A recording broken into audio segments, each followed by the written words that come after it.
The subject of my talk is given to me is role of Central Bureau of Health Intelligence, or CBHI in short, in ICT-enabled healthcare in India.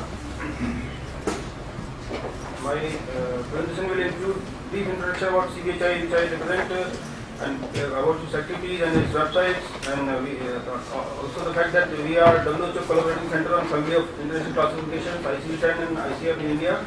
And I will give some examples of use of ICT in health sector. Most of you, I am sure, are aware, and the way forward what we are planning for the next few years.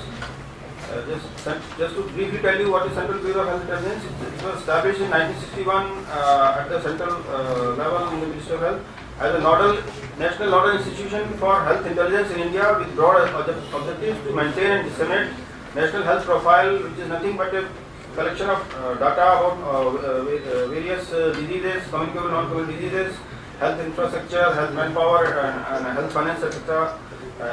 All intelligence, even daily newspaper, any important news about the health, we are keeping an eye and passing on to the ministry. And health sector policy reforms, option database maintenance. We are also maintaining a health sector policy reform option database, inventory and GH mapping of health, government health facilities in India, and also facilitate capacity building and human resource development for health information system and medical record management, and doing need-based operational research in this field, and also doing progress of health sector Millennium Development Goals, which were given by given agencies, and also we maintaining annual road safety profile of India. Apart from the fact that I already told you that CBHI was designated as WHO Collaborating Center on Family of International Classifications in India in the year 2008.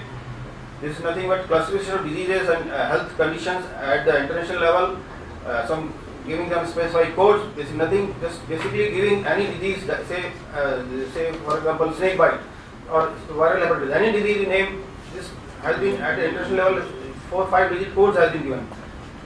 Total, all diseases has classified into 3 volumes, huge volumes. So basically, it's a classification of coding of both morbidity as well as mortality causes into various codes given, which are recognized internationally. So we are the nodal center for that, for advocacy and also promoting the use in the country, and also training people, medical and non-medical people in this regard.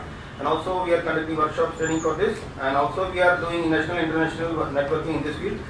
Regarding national health profile, this is nothing but annual publication which contains information about demographic, even like for example age and sex distribution of population of the country, data taken from Registrar General of India, because they are the nodal agency for census.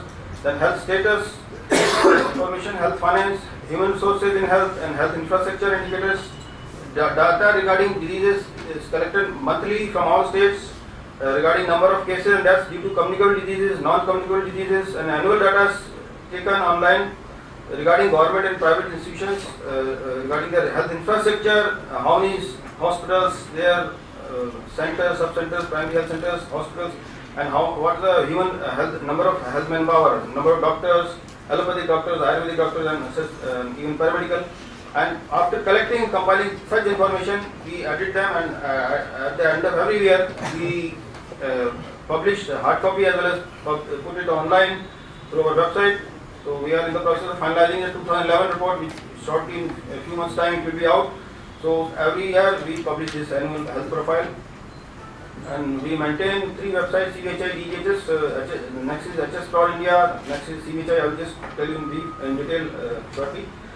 CBHI DGHS contains national health profile, mortality statistics, national recommendation on the use of ICD-10, and our details about our trainings schedule.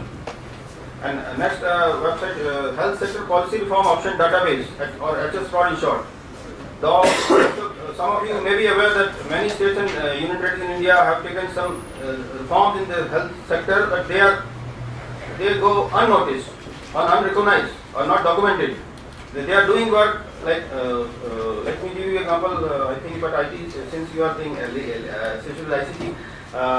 Also, Gujarat state has few years back developed a project called eMamta. It is nothing but A&M in the field. It tracks the antenatal cases till delivery and even after delivery, and even tracks the development progress of the newborn. So that is tracking of the antenatal mothers and till the entire delivery period. This is called E-Mamta project. So such project developed locally by one state, maybe other people or others, even health people or other sectors, other state don't know. So getting such examples and information on good practices and innovation health and putting it online through our website hs.india, that is what we are doing in this area. This is a website. I'm just going through because the time I've been given 10 minutes, I believe. The next website is inventory and GIS mapping of government health facilities in India, creation of electronic database of government health facilities, education institutions, training centers, and other healthcare establishments in India.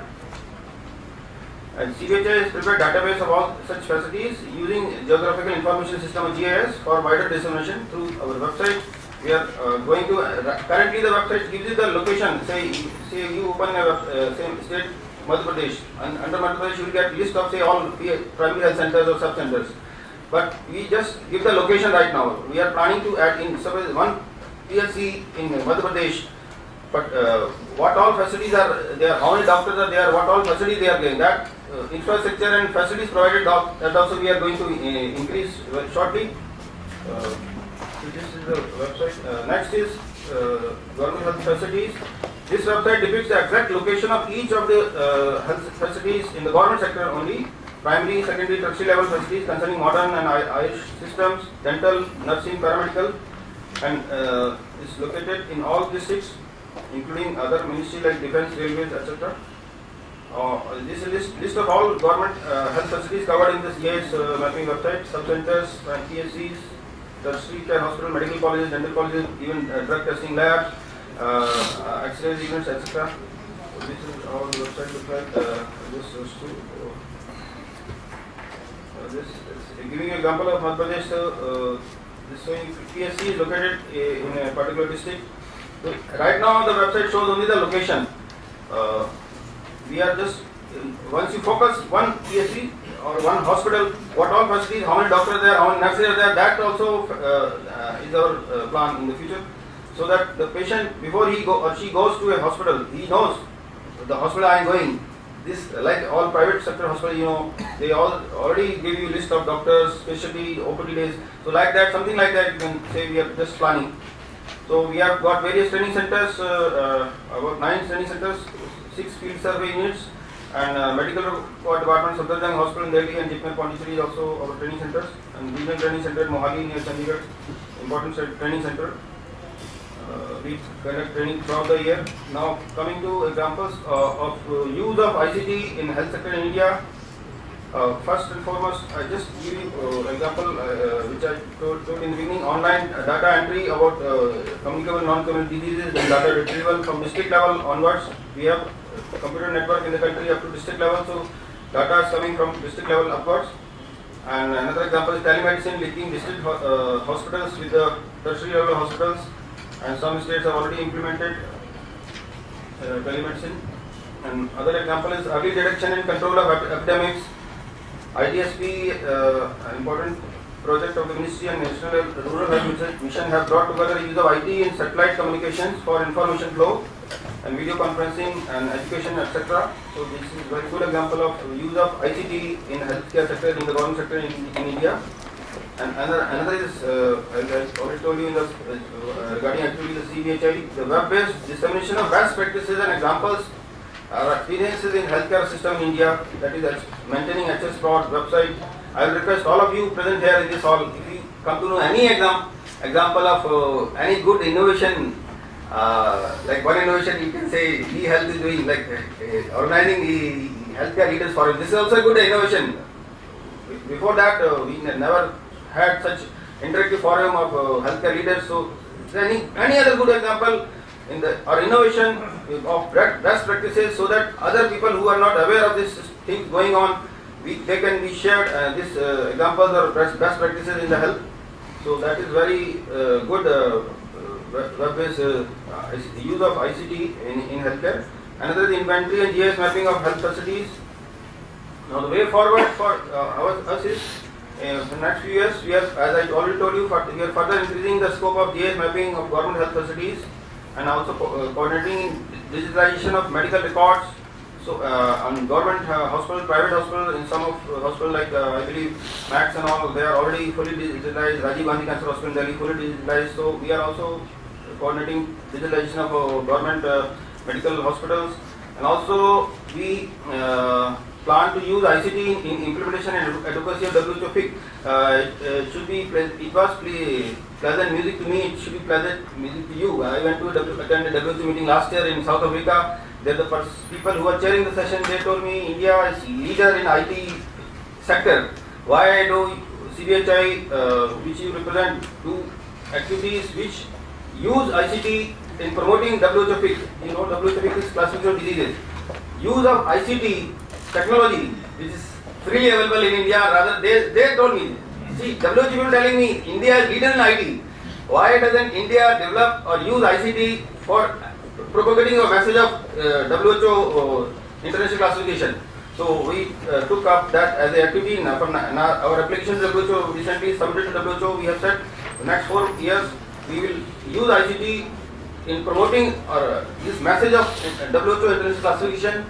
We have already thought, one example is using, I told you 3 websites, so one of the websites will be actively used to promote this message of whatever activities in India are doing. Like some of you may not be aware, I'm sure, about what is WHO international classification.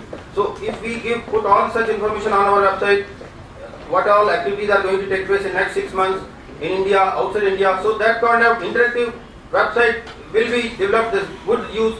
I invite other suggestion, any other use of ICT for promoting WHO international classification in India, which the world has recognized India as a leader in IT. You know already. So we should make best use of it. So that more, if we become more leader, more work will come to us. Okay, thank you. This nice work. Thank you for appreciating. Thank you.